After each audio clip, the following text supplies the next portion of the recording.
Hey, Coach. Hey, Can you just go ahead and start us off on just your initial thoughts on the Patriots facing them this weekend? yeah, well, they're a historic winning football team, and because they do stuff right and they're really well coached and they've got a really good scheme, they adapt to their opponents as well as anybody in the game. Um, Defensively, they have been great in the turnover game, led the league in turnovers last year, turnover ratio last year. Came out and got 3 picks right off the bat, so we know we got to take care of the football. The other side of the ball, it's kind of a new era. You know, you can see them. They've shifted their focus on how they ran their offense in the first game. I mean, they could do anything in the second game. I leave it wide open to Coach Belichick. But what we saw is a feature of the quarterback. You know, Cam ran the ball 17 times in the game, and so we got to see what they do this time around. There's not enough games for us in their new thinking to know what to expect here. So we'll have to adapt at game time. But this is a terrific program and with great approach and philosophy, and you got to play really good to beat these guys. And so we'll go see what we can do. Corbin. Hey, Pete, corners have long been considered your specialty. The Patriots have a pretty darn good one over there in Stephon Gilmore. Had an interception last week, two-time All-Pro. What makes him such a special talent, and how would you compare him to some of the other corners that you've coached and coached against? Yeah, I think he's about as good as you get now. He's got enough size and enough stature to him that he can hold up on the line of scrimmage. He's got great speed. Then his feet are as good as you could hope for. But then the next level of it is his instincts. He's just a really, really all-around complete football player. They've committed to him, being an on the line of scrimmage guy. He's terrific at it, and I think he was Player of the Year last year or something, Defensive Player of the Year. So he's obviously he's no secret. Ben.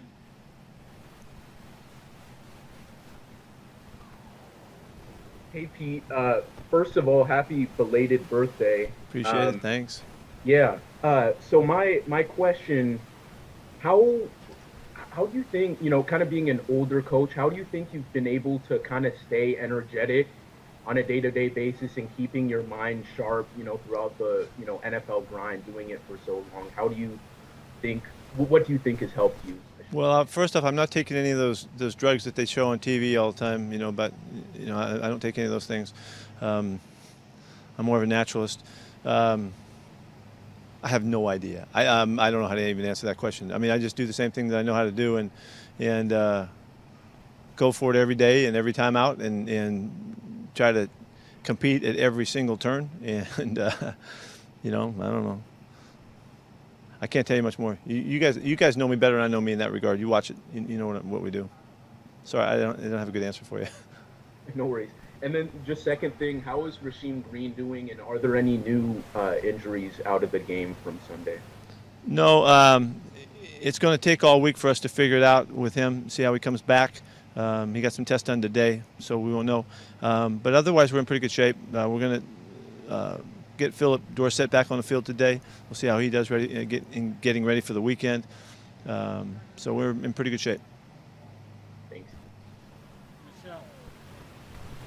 Excuse me, I didn't mention Cedric. Cedric's still he's still going to be hampered a little bit. We won't know until the end of the week on Cedric. I think it's my turn. I think I heard you on there, Dave. Thanks for that. Hi, Coach. Hey.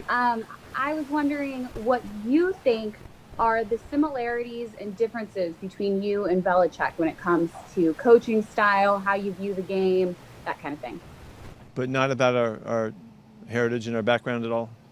Not, Well, if you'd like to go into that, I mean, whatever, however you I just like pointing out that we have a little similar backgrounds, that we're both got a lot of Croatian blood in us. But other than that,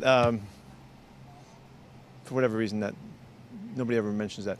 I think that what's similar is our defensive background. We've both been defensive guys our whole life, and we look at the game from that perspective, I think, in general. We both had the opportunity to be involved with our offenses a lot over the years, so we've tried to. I know he does, and I know I do. Try to influence how we, what we do on offense and how we do it. We both have really, I think, real strong commitments to our approach and philosophy, and doesn't really matter much what happens. We're going to pretty much be the same with who we are and what we want to get done with our teams. And I know that he is, and I know that I am very fundamental coaches in this game, as far as the tactical part of it and the technical part of it, and the principles of playing good ball and executing and not giving your opponent much. We're both real committed in that sense. I think it's just kind of a general football outlook, but the two teams have really played similar in a lot of areas in terms of the big numbers and stuff and turnovers and winning games and divisions and stuff like that. They've been way ahead of us with a lot more wins than us, but we're out there kind of, so there's some similarities in the consistency. Thanks, Coach. Curtis. Hey Pete, you've prepared for Cam Newton countless times throughout your career, but Cam Newton with the Patriots might be a little bit different. How do you try to figure out what they're going to do? Do you just kind of rely on what you've seen Cam do in the past, and what's kind of the process of trying to prep for that? Yeah, we do have a real good background with Cam, but we don't know what they're going to do with him. It's only one game, so we don't even have the benefit of the preseason games to kind of try to figure it out. So, and they have been, notorious for changing from one week to the next and how they approach their opponents and all. So we have to go into this game with a real wide open look. It's almost like a first game. We have some information, of course, and they showed that they really wanted to run the football quite a bit. Ran it 42 times in the game, which is a great commitment. But we'll see. We don't know. So, but I do like that we have seen Cam over the years in really big games and playoffs and all of that. And we've seen him really, in the most challenging settings. So we do have a familiarity in that regard. And what stood out most about his play in the first game you saw? Well, that a Patriot team ran the ball 42 times and threw it 19 times. Now they've done that at times, rarely, but not with Tom Brady that often. And so there's a difference in that commitment right there. And they've got a quarterback that's got extraordinary talents, and they utilized him and they got themselves really a very, very commanding win. Greg. Pete, how the Patriots ran Cam Newton, how similar was that to how Turner and those guys ran him in Carolina? It wasn't exactly the same, but we've seen Cam run every play that you could run over all these years, and so there's a wide variety of things that he does and can do, and but they did show a willingness to run him downhill and run him like in a wildcat situation, which is a great way to use your running quarterback, and so they're they got a lot of stuff, and I know that they couldn't show it all in one game, and so we have to be ready for a very wide spectrum of offensive style, and so it's a difficult preparation in that regard, but at least we know what he looks like, and we know what he is, and as a runner because of the years past. And I talked to the NFL today about the smoke and the air quality. How much is the league consulting with the team, or are you guys out of the loop on that, and the NFL gets to decide? I can't tell you how much, because I don't have anything to compare it to, but we're in direct connection with them, and they are monitoring what's going on, and as we are as well. So. Hopefully we get a good shift in the weather here by the weekend. It looks like it could change tomorrow, some and into the weekend. So, but we're very cognizant of it, and we're working to figure it out. And you're practicing inside, I assume? Yes. Michael Sean. Pete, I don't know if you got a chance to see John break down your college film from like 1972, but if you did, what did you think? Well, I thought he was really kind. For the most part, they did put a couple plays that I would have edited out in there. There's only a couple, after all the film that they had to dig in to get those clips that I would regret showing the rest of the world. But he showed both of them. I thought it was fun. I liked it, and I thought he made a good assessment that even back then I was pretty vocal with their officials. Changing the topic a little bit.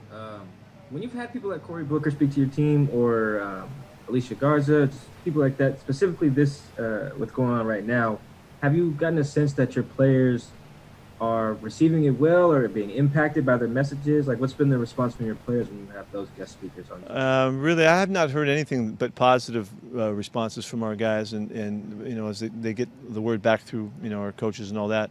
And I think it's because we're not trying to shove anything down their throat or any kind of approach or anything other than just trying to give them the opportunity to be fully aware of what what's going on in the world, try to keep them as attentive as they can be to what's current, and keep the conversation alive. That's one thing that I really feel compelled to do is this isn't something that we dealt with a few weeks ago and then we're done with it. That's not the way this is going to happen here. And the best we can, we're going to stay on topic and stay with it.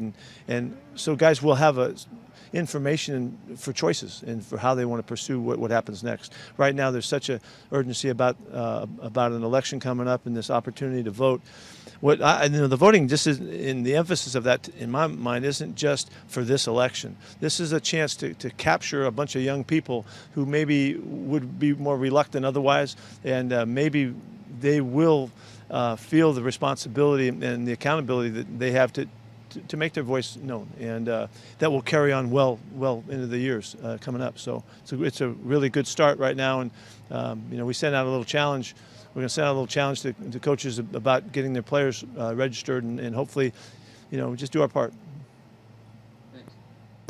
Joe? Pete, felt like on Sunday, your defense, particularly in the middle with Bobby and Marquise and Jamal, there was a certain physicality that was very evident. I mean, maybe even more so than it was last year. Is that a fair assessment? Do you feel like you saw that even on short completions or on running plays? Yeah, I really did. I thought it was really noticeable. I thought Bobby played his best game pass defense-wise that he's played.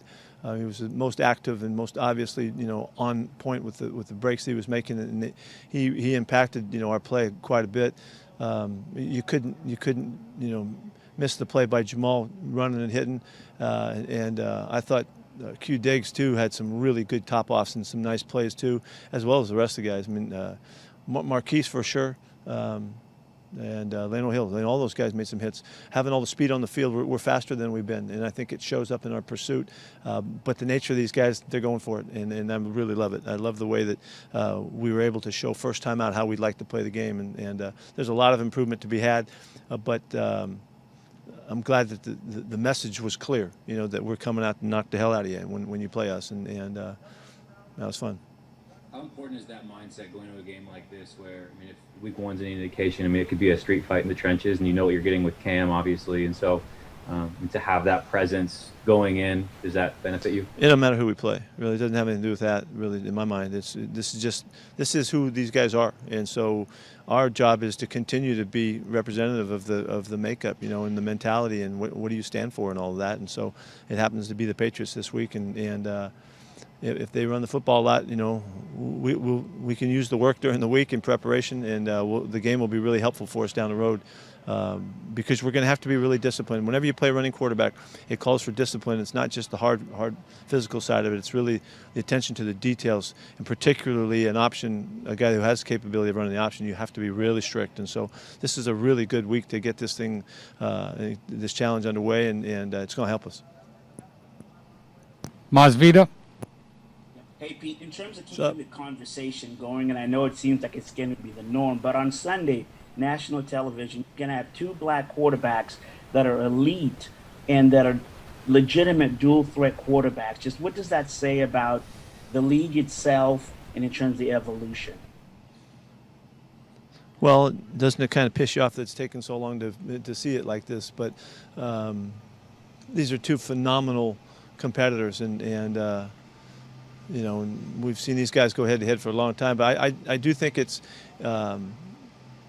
just a clear statement of the stature of young black athletes in sports and their ability to really be in great situations, impacted and carry the load and responsibility and all of that goes along with it. The quarterback position is as hard a position as there is in sports. Maybe hitting a curveball is harder independently, but this position is so demanding, and these guys have to be so well schooled and so well versed and so talented to play at this level that they're playing at for so long. It's an extraordinary statement about the young guys. And I'm sorry, just to add, and then how important is it? I know you and Bill are different and yet you're similar, but how important is it to have people like you and Bill be the catalyst to have the young black quarterbacks and the young men able to change the game because you're letting them be themselves within the system? Well, I think one of the really cool things about sports is that you know, it doesn't matter where you come from. It doesn't matter where, you know, what your background is. At least that's my perception throughout all my years coaching has been like that. And I think it's that in itself is a beautiful statement of equality, and it has been for, you know, a long time, because we all want to do really well. We want to win, so we make the choices and the decisions based on what gives you the best chances, and you know, and it happens to be a great opportunity for young men to show who they are and what they're all about. And yeah, you know, I think it's a really positive thing. It's a really good image and model for other young black kids and growing up, and it's an important realization for all people, for white people and black people, matter of fact. And so yeah, it's good. It's good. It's happening again this week. Larry? Hey, Pete. Belichick replaced you in New England in 2000, and here it is 20 years later. He's still going strong, and here you are 20 years later, still going strong. Do you take pride in that kind of longevity, and what's the key to it, do you think, for both of you to still be thriving? Yeah, I do take pride in it, because it's hard to hold these jobs, you know. I know I've been fired a couple times. Yeah, you know, I just think it's a statement of our commitment to the game years ago, and all the guys we worked with that taught us, you know, the principles of it. Because you can't sustain this long and be consistent and win a lot of games for this long unless you got your act together in your game, in how you play this game, you know, how it works and all. You know, neither one of us are fly-by-night guys, or, you know, we just, there's a real fundamental connection, you know, that we were raised right by the people that we grew up under, and so. But I do think also, you know, that it's a lot easier to stay with it when you win. You know, it's hard if you get your butt kicked week in and week out, and it's hard to hold on to your jobs and hold on to these opportunities. So I think it's all been a part of everybody, you know, that we've worked with, and the organizations and the coaches and all that have given us a chance to find success and to keep coming back. Brady? Pete, happy birthday, first of all. Thanks, Brady. I promise I will stop asking about the crowd noise eventually, but not this week. I got it this time. I think I got it. So go ahead. I can help you. Yeah. So, I was going to ask if you have any more clarity from the league on how loud they're making it compared to how loud you could have made it, and also why there was this apparent change, because it sounds like you guys initially had the option, and then now it's in the league's hands. You know, I can't tell you. Maybe I was the one that thought we had an option and we didn't. But we were experimenting with the different decibel levels because we thought we had choices. Maybe I don't know where the league was on that back then, other than we thought we had choices. But what it has come down to is we're playing at a decibel level of whatever they've considered. It's at a 70 level, whatever that is. And when there's music playing or the PA is in operation, the level can elevate to 75 decibels, again, whatever that means. So that means that I know this, what we played with in Atlanta was the same, and it really wasn't a factor in the game at all. And so there was a real different dynamic to the game, and I know you guys that watched it and heard it on TV, you know, you could hear a lot more, and there was a lot more spoken on the field that was, you know, made available to the fans, I guess. So we just got to know what we're doing, what we're saying, myself included. And but it should be very consistent, and there's no choices anymore, as far as I understand. And what will you be missing, you know, compared to what you would have under normal circumstances with CenturyLink Field, a night game, primetime game, the home opener? What are you going to be missing? No, that's a really good question. I mean, unbelievable amount. This is one of the great spectacles in sport, playing here in front of our fans, and you know, notably the loudest venue that you can find, and the excitement level and the energy and the connection with the people of this area has been unique and extraordinary, and nothing but a spectacle. And so that's not going to happen, you know. But that doesn't mean that, you know, when we score or something, make a big play or sack the quarterback or something, people can't go out on their front steps and start screaming or go on their porches and yell out the windows and stuff like that. So I'm kind of hoping that's what happens. I've been thinking that the whole time, that should be part of the game, you know, your responsibility to connect with your fellow fans out the window or whatever, you know. So I hope that happens, and 'cause we need you, and we'll feel you in some regard, and we're sorry that we aren't able to play in front of our fans, but we'll get back to it. And in the meantime, be creative, figure it out. Let's go. Rock the house for in the neighborhood wherever you are and the buildings that you're in and all that. Make it fun. Thanks, Pete. Bob? Yeah, Pete, we saw David Moore and Travis Homer handle all the returns Sunday. Do you still want Tyler involved in that, or is that sort of a shift there at all? Or? He is involved in that. Yeah, he's available in the rotation for both. So he is involved and ready to go whenever we need it. And one other on special teams. You announced on Friday about Brian Snyder. Just curious if there's any more clarity on a long-term stand on that, and if that changes anything, or if any. No, we're staying the course that we're on right now, and Larry's taking care of all the business. We're very, very lucky to have him. He's a fantastic coach, and he's, like I've said, he's been in charge before, and he was a world-class special teams player himself and carries a great message. So we're lucky to have him. Tim? Maybe understanding the score played a huge role in how you guys defended later in the game, but how did you feel about the pass defense as a whole, and specifically, how Quinton and Shaq played on the outside? Yeah, I don't like giving up yards. I don't want to give them up, but sometimes you get into the mode. It's a rope-a-dope type of mode, and you just got to win the game, and so that's really what happened in this one. But there were some plays. There's plays that we can play a lot better, and we missed a couple reads and undercut a couple drops and stuff like that, and made a couple errors and all. But all in all, we were in control of the game, and it felt like that on the sidelines. And so we played it kind of like really played off the offense. Offense was really on fire, and it was great to have them going. And we just tried to burn the clock as much as we could, keep them inbounds and all that kind of stuff. It's not like a prevent thought really, because we're not just laying back, but we're in a mode of just let's just play the game out and win a football game, and that's what we're there to do. And then you've talked in the past about the importance of having rotation and depth on your defensive line. Benson and Bruce, I think, were both up above 85% on their play snaps. Is that sustainable for them, and what do you need to see from some other guys to get them more into the No, I don't want them to play that much, really. We'd like to rotate better. We had some new guys that were there. DeMontre hadn't been around a long time, so we didn't rely on him much. But we want our rotations better than that and more evenly matched if we can. And sometimes you can, sometimes you can't. So we're learning how to do it. Bruce is double dipping because he's playing the outside backer spot, and he's really uniquely qualified to do that. So he's getting a lot of plays there too. So we just got to figure it out as we go. Last question, Chris Francis. Thank you, Dave. Russ talked about diversifying the football on Sunday. I'm sure you're always trying to do that, but is that a product of having a few more weapons this year, or Russ's maybe his command of the offense? Where do you attribute that to? I think it's good players, guys that you can really count on. I think the chemistry between he and the tight end is obvious, and he loves Dis. He loves getting the ball to Jake too. So he's got three tight ends that he was able to get the ball to in the game.